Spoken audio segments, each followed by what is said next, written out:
How do we deal with people we don't like when we're afraid, angry, hurt? How do we love in the midst of that? How do we deal with infuriating family fanatics? Would it be okay if I were to tell you that I am afraid someday? So I call you up and you call me down. Would it be okay? Well, hello again and welcome to Season 1, Episode 7 of the FreedHearts podcast. My name is Robert Cottrell. I am here every week, always with the amazing, incredible, beautiful inside and out. I'm letting you keep going. Susan Cottrell. And I can keep going. Again, in the FreedHearts podcast, we comfort the afflicted and afflict the comfortable. This podcast is for people who've been hurt by exclusion. You may have been excluded, or you're afraid you will be excluded, or maybe you have excluded others and it hurts. This podcast is for you. As always, if you have questions or anything you'd like us to talk about, anything we've discussed that you want us to explain a bit more, or just general questions you would like us to cover in the podcast, email us, please, podcast@freedhearts.org. And that's where all of our information is at that website as well. So, we have talked over the past several episodes. We talked about love, and then we talked about hate and fear, and then we talked about love, and now we're going to talk about love and hate and fear. And we're going to kind of wrap it up here now. And the reason is love. Again, our mission, our goal as an organization is to change the human conversation on love and inclusion. So love is what it's all about. And so we're going to talk about it here and kind of wrap things up in this series. And it's the perfect, with everything we've been through over the past several weeks, it's the perfect time to talk about love. It's always the perfect time to talk about love. We hear about it all the time in love songs and in movies and on Hallmark cards, and others say it, and it's supposed to be the answer. I believe it is the answer. But we're going to talk today about love in the context of infuriating family fanatics. I know. Anybody, raise your hand if you have some. Yeah, okay. I know people come to mind. Yes. And again, coming through the season that we've just come through with everything involved in politics and social justice and all that. And then you add on that things that have been there for years in terms of religion and the LGBTQ issues. We're going to talk about how to deal with infuriating family fanatics. So when we get afraid, when we get angry, when we get hurt, how do we love in the midst of that? What does love look like? And does love mean, Susan, that we accept bullies as they are? The answer is yes and no. Okay. The yes is not the way you think it is. So there you go. I will unpack that. Again, yes. Define love. You said love means to accept someone as they are with room for who they may become.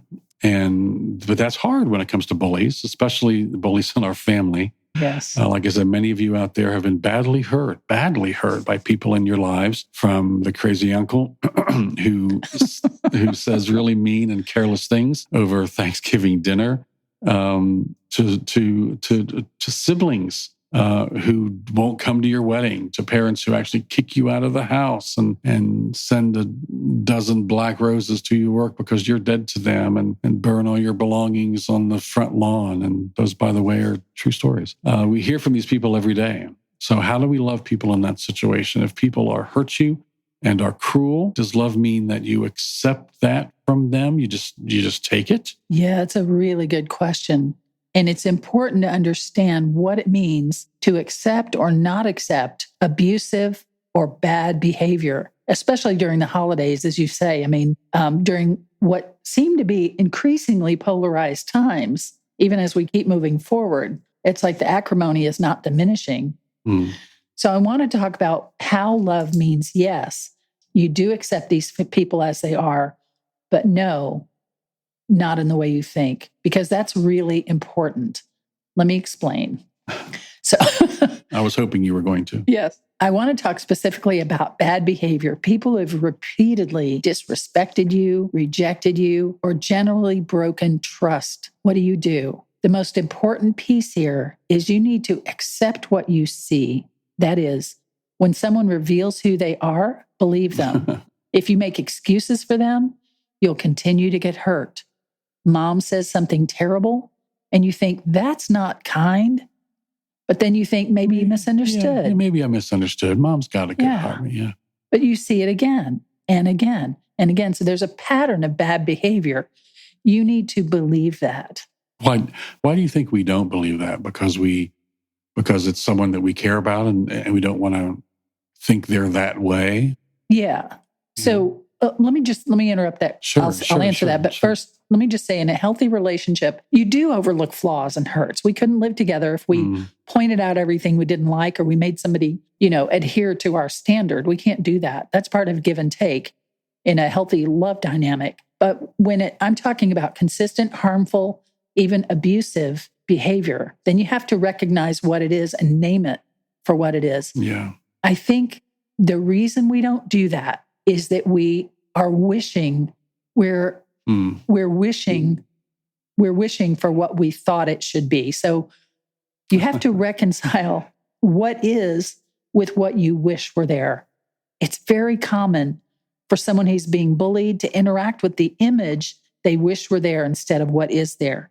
We have this fantasy, say, of mom at her best. And we may remember times when we were little and she was so sweet to us. And we keep wanting to draw that out in her, but we're denying who she is actually right now. Yeah. So we keep trying to accept the fantasy mom instead of recognizing the real mom that she is now. Yeah, that's as I sit here and take in what you're saying, I have this weird mix of emotions thinking about that situation. I'm laying back on the couch now. No. This weird mix of emotions as I imagine that happening in my own life. And the mix is anger and sadness. Because I think, like, if your mom says something to you that's extremely hurtful, the anger is, damn, that hurts. I'm really pissed that you said that to me. And the sadness is, I don't want a mom like that. Yes. You know what I mean? Yes. I don't want a mom like that. And then a natural step is, she's my mom. Could she be right? Yes. She knows me, quote, better than anybody. Yes. Could she be right? And so there's this anger and sadness and neither of which I want to address. So sometimes with our infuriating family fanatics or those closest to us, we tend to just take it. There's a young man that we have dealt with for a long time online, and it continues to sadden me how much he just takes it and takes it. Yeah, from his parents. From his parents. Yeah. And because he just can't face the fact that they're those kind of parents. That's it. That they're abusive. And he's terrified that they may be right. Yeah. So when we're little in an abusive family situation, let's say, it's easier. We may be beaten. We may be treated horribly. And it's easier to say, oh my gosh, what am I doing wrong to cause this? Now, no 4-year-old causes abuse, or 12-year-old or whatever. But we say, what did I do to cause this? Because if I caused it, then I can fix it and the abuse can stop. And this is all just a natural response to abuse. We hear about that. If we say, oh my gosh, my mother is a maniac, then now we're stuck in a home with a maniac and we have nothing we can do about it for the next 12 years. So that's why it's much easier to, and this is all subconscious, but to say, okay, the problem is with me, therefore I can change it. So it's an illusion of control. Wow, that's so good. I'm taking that in. Yeah. We hear about things like when parents get divorced, the child says, well, it must be my fault. Yeah. Not that dad had an affair, or whatever. But but you said if we settle on the fact that, well, it must be my fault, then we have the power to fix it. Otherwise, we feel helpless. It's an illusion of power to fix it, but we can keep trying. Yeah. Rather than saying, no, I'm stuck with this terrible situation, an unjust situation. So what do we do? So we're in the middle of this kind of treatment. We're in the middle of this hearing these things, receiving this kind of emotional abuse, spiritual abuse. And again, we're talking about direct things as well, but there are also the issues of political differences and differences on that. Certainly, again, that's where the family fanatics that's why I thought of that, is just everything we've been through. These differences between us have been amplified. And so how do we deal with those who are close to us, who we vehemently disagree with? Well, I'm not through talking about that. You've got me going here, that I'm thinking of some Facebook posts by family, and I read what they say. I mean, extended family. And I think, how do you see the world this way? How do you see the world this way? Like we're living in two different worlds. It's mind blowing. So and then to think about having Thanksgiving dinner together. Yeah. That's like kind of hard to imagine. Well, let's talk a little more about why you would accept the fantasy instead of the reality. And let's think about it like an abused spouse. Let's say it's a woman whose husband beats her. Why does she keep going back? And they say that a woman may make a decision to leave an abuser 7 times. She'll attempt it before she actually leaves. And that's kind of aghast, I feel, when I hear that. But why does she keep going back? Because, I mean, many reasons, and I'm not a therapist on this, okay? Let me just say that. But to accept the husband as he is, the power in that is not to say, therefore he can beat me. It's to say, okay, I see who you are. I see the person that you are. And now I have to make a decision. I need to take the kids and leave while you're at work, because if I try it while you're here, you'll stop me and beat me again, even worse. So you have to make a decision. And I think that's a big part of why we don't face up to the reality that we know is there, because it calls for a decision. If I really say my family is so toxic to me that I don't want to spend any more time with them, then I have to admit that I've lost my family. So it's easier until it's not to say, well, maybe if I approach it this way, I can break through. Yeah, that's hard. That's hard. That's difficult. One thing that you said was, which I never heard you put it this way before, but we hear, accept someone as they are. In this situation, the word accept means recognize. Yes, that's right. Recognize, like, I accept that my father, that my mother is emotionally abusive. Yeah. I recognize that. I acknowledge that. Yeah. I accept that what I'm seeing is true. Yeah. And I stop justifying why I must have misread the situation, which is natural, but it's very unhealthy to justify their bad behavior. And you go back because, like, this woman will go back because he shows up with flowers and an apology and a promise that he'll never do it again. And so she's got this hope again, this wish for who he's going to be. And he's been he's been good at times in the past. So she can hold that hope out there, but she has to accept that that's not who he has consistently shown himself to be. And when you don't accept the abuser as they are, then you are enabling the abuse to continue.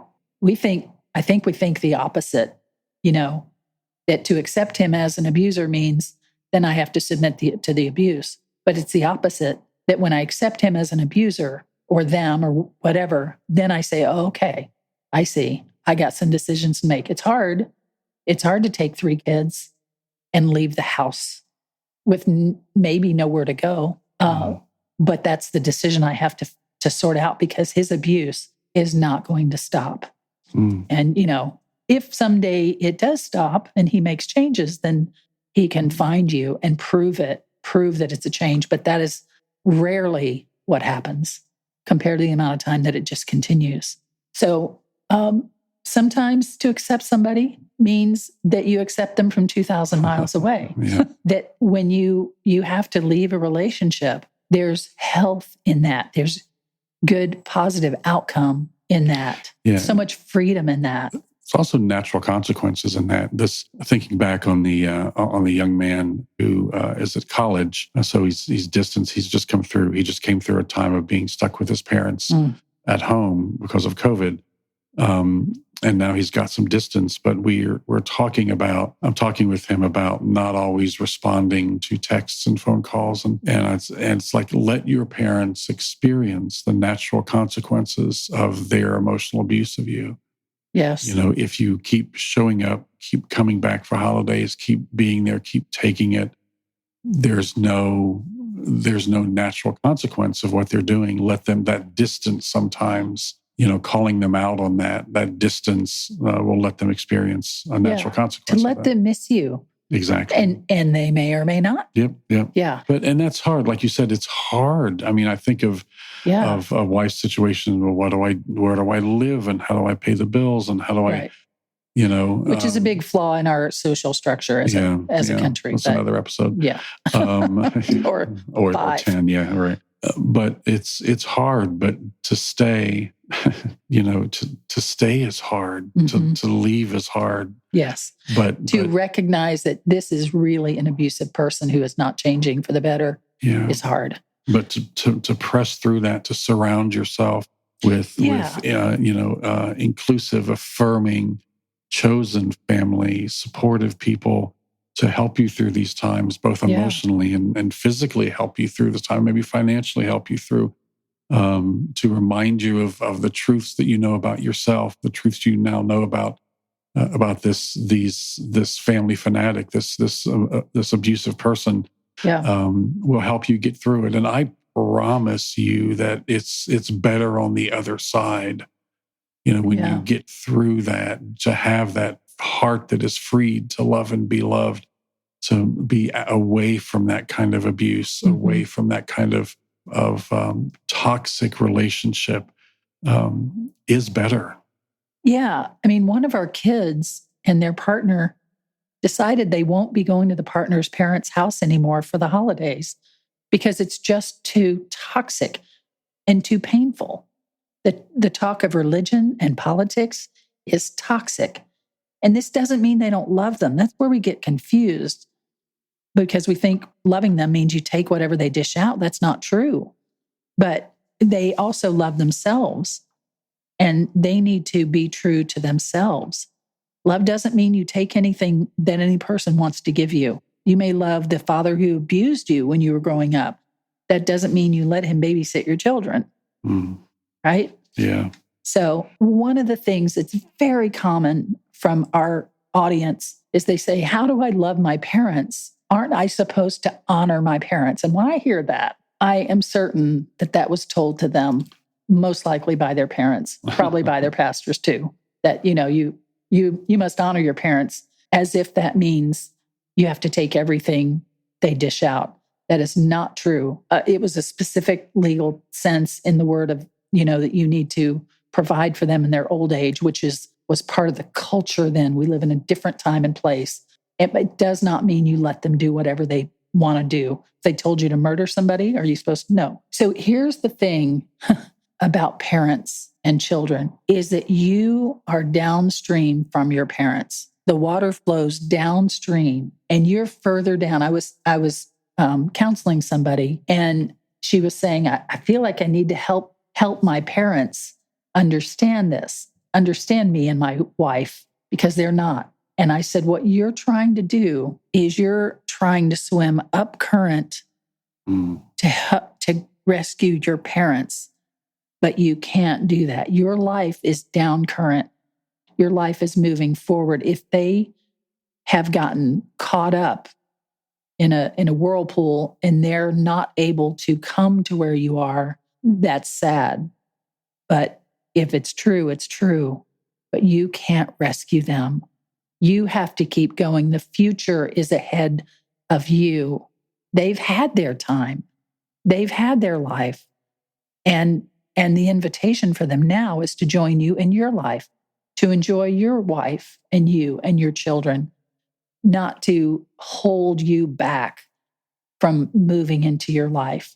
So don't turn around in the stream and try to rescue your parents upriver from you. You can't do that. That's not the direction it goes. So good. Just a little example is when I'm kind of buying new jeans. I just bought some new jeans, which I rarely have ever worn. They look great, by the way. They look great. Well, I sent pictures of me in them to my girls so they could give me a thumbs up or thumbs down. Why is that? Because they're younger and they are more current in fashion, because they don't have history behind them of other fashion that they know what's current and what's not. And so that's just a little cute example. I was talking to my son about waist size, and I said, well, I'm this waist size. That's because you fasten them up around your chest. I said, no, I don't. Anyway. That's hilarious. I know. Well, I was going to say I send them to the girls, not the boys, because, they've said to me before, I don't know. But even yesterday, my son said, oh, nice jeans, Mom. I was like, well, thank you. But I wouldn't expect my girls to come to me to tell them what's current. Do you know what I mean? I can, anyway, that's just an example of how the river is flowing downstream and you are ahead of me in the current now.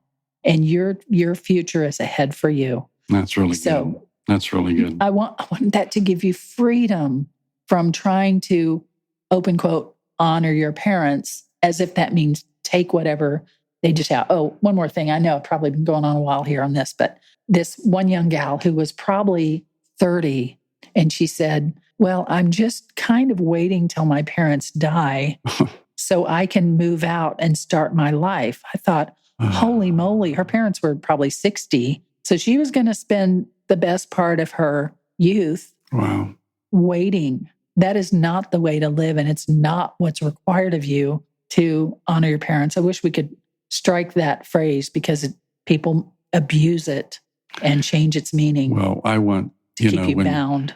Yeah. When our oldest daughter, our first daughter came out, one of the things that I thought and said to her was that I want you to love and be loved for who you are, and it seems to me that the way to honor your parents is to live an honest life true to who you are. Yes. That's the way to honor your parents. It's not, sit there and take and put up with, treatment that oftentimes will keep you from living that way. Yes.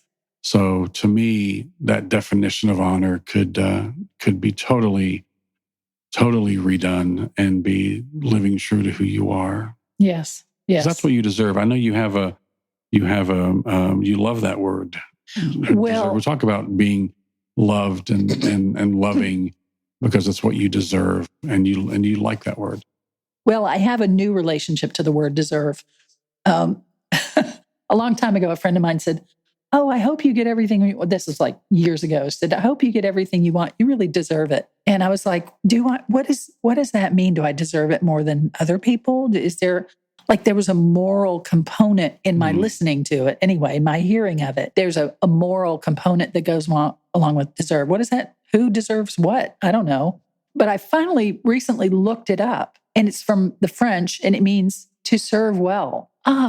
So when you deserve something, that means it serves you well. Wow. So if I fall in love with my beloved here and we get married and start a life together, which we did 33 years ago, then I deserve it, meaning it serves me well to do that. It's not a moral thing. Right. And so, or a ranking, or I deserve it, but you don't kind of thing. Yeah, which is, define the way you just did is it serves me well. That doesn't serve you well. Something else serves you well. That's right. Yeah. That's right. And if you have to be, restrained because you're hurting people, you deserve that. It serves you well to be restrained so you won't hurt more people. So it goes both ways. But that's great. You deserve to live your own life as you were meant to live it. You deserve that because it serves you well. So don't let somebody tell you that, you need to somehow rescue your parents. You cannot rescue your parents. You rescue you. And they may see it, and they may come around, and they may not. Well, before we wrap it up here, and I want to wrap it up with just some little things, but something came to mind as you were talking, and that's that sometimes as we have, I can't find the right phrase, but called people out for being doing something that was abusive, something that was hateful. The response is, well, now you're being hateful, Yeah. How do you respond to that when someone is it just a bad debate tech, or just trying to shift the focus? Yes. But naming something as abusive is empowering, because you can then take action. You can remove yourself from that person. You can report them to authorities, whatever the best action is. But it's not hateful to identify someone's action so you can take action. That's not the same as just being mean. Just being mean. Well, if someone says that, I think they've just revealed that you nailed that. Yes. It's like, if that's their response to that, it probably struck a chord very close to the truth there. Yes. And that. So as we wrap this up, and we talk about dealing with these infuriating family fanatics who have hurt us, who've hurt us. I've used that phrase about 50 times in this podcast, so clearly I love that too. Who've hurt us for so long, hurt you for so long, simply because you're committed to living true to who you are, or who have hurt us so severely over the recent past because pick your example from 2020. Yeah, differences in a lot of these issues that are really important to us. To remember some of these things about not swimming back upstream to save them. Yeah. Honoring your parents can mean living true to who you are. They may not see that, but the truth of honoring your parents could be just living true to who you are, and honoring your parents by being loved and loving as you deserve. But a couple of things I want to remind you out there that debating with people who are committed to misunderstanding you can be toxic. And so sometimes it took me a long time when we started to deal with these issues out there to stop debating someone online on social media. Because usually that works. Oh, yeah, of course. But so they're just committed, and we can now see it. The comments that come through, we see it, and what their motivation are. It's different if someone is really saying, I just don't get this. I don't get this. Could you help me understand? That's different than wah wah wah wah wah wah. So don't debate with people who are committed to misunderstanding you. It could be toxic for you.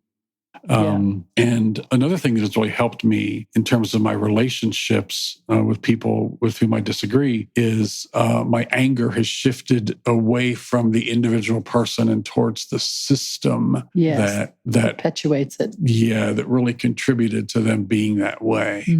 And that helps me see people with a bit more empathy and sympathy. They're just, they're lost. They're just repeating things that they've been taught. And hurt and scared.